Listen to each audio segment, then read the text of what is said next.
বাবু তো সেই প্রথম কাজ করেছিলেন মনে হয় শত্রু ছবিতে। রাইট। এটা একটা খুব ইন্টারেস্টিং পয়েন্ট।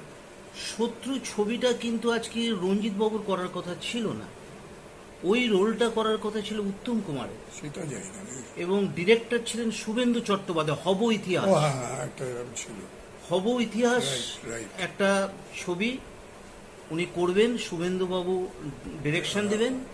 উত্তম কুমার মারা গেলেন, তখন অঞ্জন চৌধুরী কি করবেন তার ছবি কেউ করতে চায় না। রঞ্জিত বাবু কিছু হেল্প করেছিলেন, রবীন্দ্র রামকৃষ্ণ প্রডিউসার ছিল, দিয়ে তারপরে সেই ছবিটা হলো আর কি ব্যাপারগুলো।